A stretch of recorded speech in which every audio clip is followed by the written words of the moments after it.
Hello guys, mumeze neza, j'espère que mwese aho muri hose bari buraya nibaze ko mumaze neza bivanye n'akarere muherereyemwo. Natwe turi kuri Shingiro TV kuri micro muri kumwe na Sandrine Nkunzimana, ikiganiro cacu murakizi ncakindi nyene la flotte torrentielle.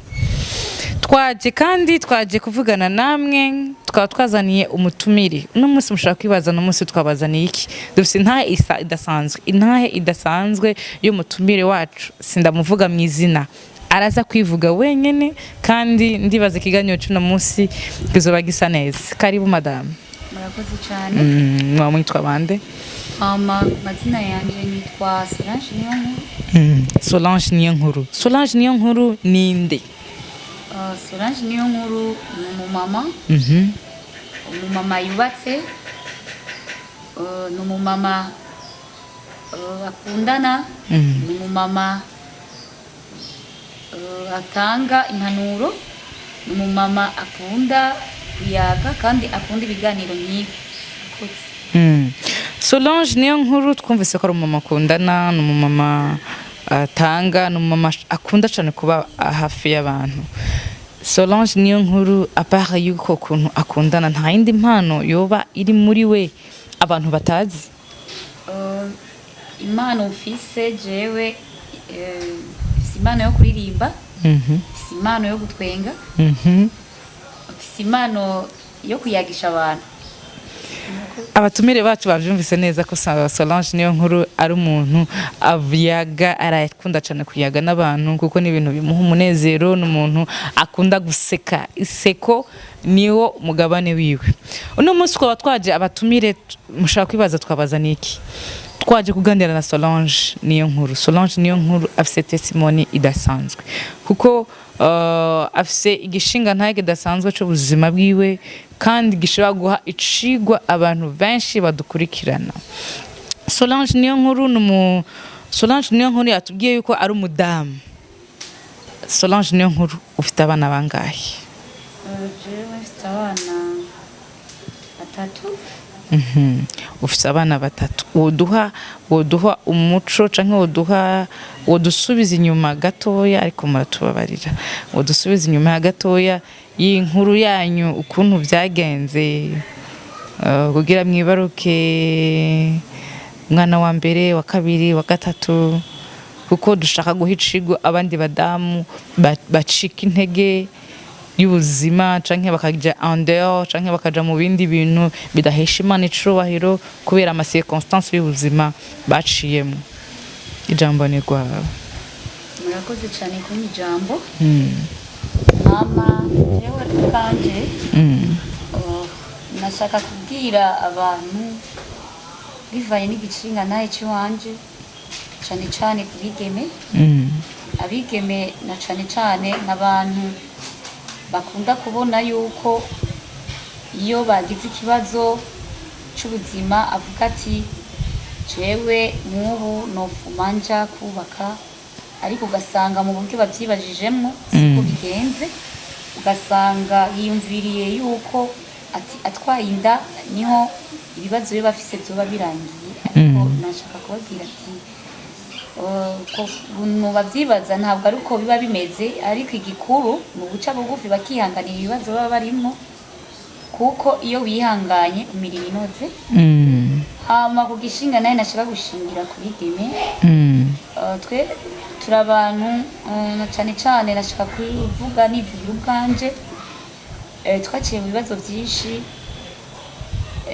Basanga uribarutse umaze kwibaruka, wibarutse uri muhira, burya bavuga ati inda y'igitwarire. Umaze kuba uvyaye inda y'igitwarire utangura kwibona umengo uri gicibwa, uri gitabwa, ntacyo uzosubira kuba. Ugatangura kwifatira ingingo zawe muri wewe, ukabona umengo ati aha vyiza ico mbona cyo maze kubibaruka, nta n'uzosubira kuntumbera, nta n'uzosubira kundamutsa. Ugasanga utangiye gufata ingingo zo kuja mu kuronderana abagabo b'abandi kugira ngo urabe yuko woronka n'ijana ry'isaburi ry'uwo mwana. Ariko nashaka kubabwira ko atari ko bimeze. Ntaguciriye mu gato. Umwana wawe w'imfura yo bafise imyaka ingahe?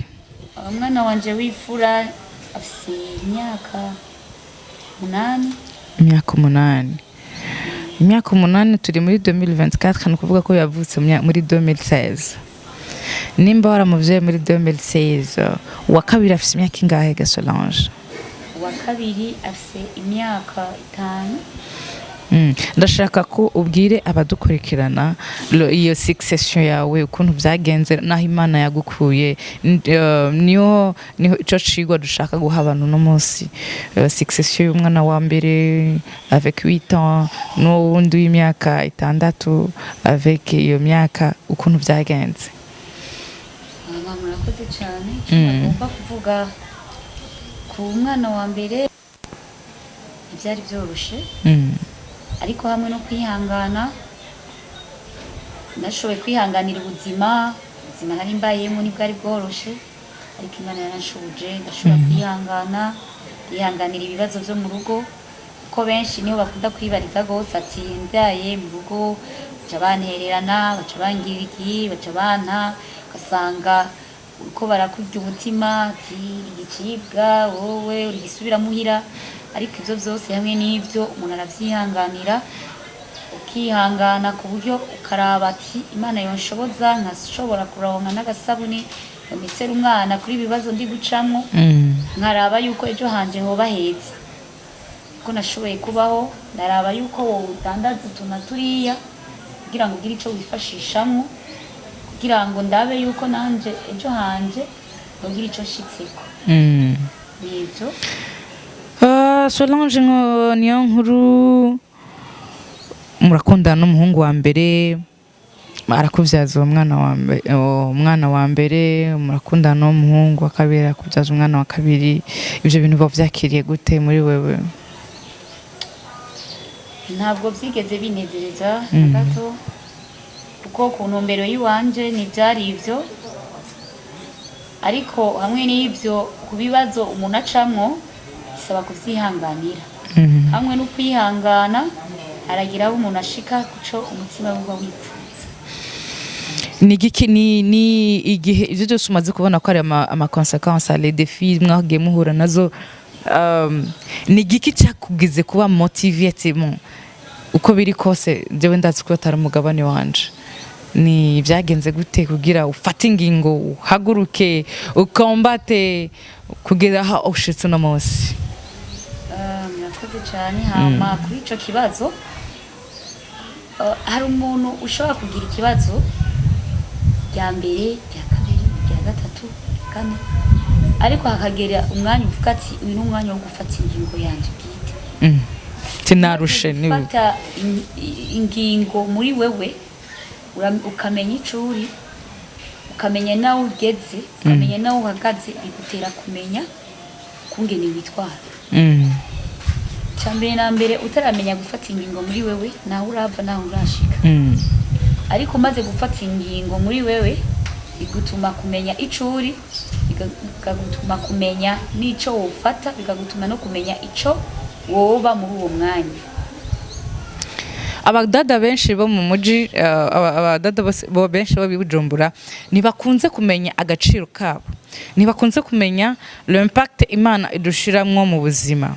Ariko no munsi turumva yuko le témoignage ya Solange ari kintu gifite uburemere budasanzwe. N'umuntu urumva yarashitse kuri tapi aho avuga ati ubuzima ndabona ko bwamaze kuba ruiné, sinshobe guhaguruka kugira kandi sube gutera intambwe, ariko muri wewe yaratahuye ko hari ikintu kidasanzwe, hamwe n'Imana iramushoboza arahaguruka arafata urugendo. Hama uno munsi tubona ari umudamu mwiza, afite urugo rwiza, afite umugabo mwiza, afite abana beza basa neza. Ibyo byose ni kubera ingingo yafashe muri we. Mes chers amis, mes chères filles, abantu mukigendera mwibaza ngo abagabo babanje niyo harimo ama résolution, non mutihenda. Abantu mukigenda mwibaza yuko mu bagabo babanje hariho hari amafaranga, oya ni mutuze, ibintu byose biri ku rutonde rw'Imana, hamwe n'Imana mutawe nico muri, ndazi Imana ishobora kubashikana kure cyane aho mudashobora kwibaza ko mushobora gushika. Madame Solange, twashaka impanuro uhabutekerera abadukurikira kuri YouTube. Murakoze cyane. Hari impanuro nashaka gutekerera abamama ndetse n'abigeme boba baribarukiye muhira iwabo ziyanda bavuga ko inda z'inshushu inda z'igitwarire ndetse n'abamama muri uwo mwanya ni babandi baca bita ngo fille mère. Rero nashaka kubatekerera impanuro zo kuvuga ati hari abamama ndetse canke abigeme iyo bamaze kuba mu bibazo nk'ivyo bibona ko byose ubuzima bwabo bwarangiye ati bafuma baja kwibera mu bubare ndetse bakitwara nabi ati nubwo twakwigumiza nk'uko ubuzima bwacu bwararangiye ariko nashaka kubabwira ko atari uko kuko iyo umaze gufata ingingo nkuko nabivuze muri wewe ntubura ubona ko uri umuntu witwaye runtu akwegera akamenya basi ko ari ibibazo woba waraciyemo. Niyo mpamvu nashaka kubahanura ndababwira ati nitumenye ukungene twifata nitumenye uburyo twitwara mu bibazo tuba twaraciyemo ndetse mu bibazo tuba turimo kuko ubuntu burihabwa. Iyo umaze kubura umumama umaze kuba waravyaye utagira umugabo abagabo benshi baragusuzugura wari we wese abashaka yuko yoza kugutumbera kuko atamugambi agufiseko. Niyo mpamvu nashaka kubahanura ndababwira ati abamama bomenye ingene bo kwitwara bakitwara rufasoni bakitwara runtu kugira ngo ejo habo haze habe heza. Bakirinda kuza baja kwiteza ishinge bifuza byabana n'abagabo b'abandi ngo niwo muti canke niwe nyishu y'ibibazo ntabwo ari uko kuko umugabo amaze kubona yuko wowe nyene ubwawe utiyubaha nta n'umugambi canke nta n'iciyumviro bafise cyo gushira mu rugo. Ariko iyo amaze kubona ati nubwo yoba yaribarutse uko ameze n'inyifato yiwe n'ingene ateye uyu mufasoni uko biri kose ni ibibazo vyamubayeko ariko ntabwo ari uko yabishaka. N'umuntu yoronka urugo yokubaka ariko muri uwo mwanya bivana n'ingene aba yabonye inyifato yawe. Niyo mpamvu nashaka guhanura abamama n'inkumi mumenye uburyo mwitwara kuko abagabo ndetse abahungu bashaka kubaka ingo bamanza kuraba ingene witwara n'imico yawe ufise n'akaranga. Nivyo nashaka kubatekerera nk'impanuro. Turagushimiye cyane Madame Solange. Urumva yuko abamama les filles mères batekewe no munsi bagira ibibako byo guhura n'umuntu ameze nka Solange kugira baha impanuro. Nuko turabatumira cyane gukurikira cyane impanuro gukurikiza impanuro za Solange kuko urumva ko nazo zamwubatse mu buzima bwiwe bwose yabaye mu buzima. Hama turashimiye cyane abantu bose mudukurikirana. Nawe turagushimiye cyane Madame Solange kanya waduhaye. Nibaza ko n'ikindi gihe tubatumiye muzoduha akanya. Nta kibazo. Murakoze cyane kandi turabashimiye cyane ku mwanya wanyu mwaduhaye. Merci beaucoup.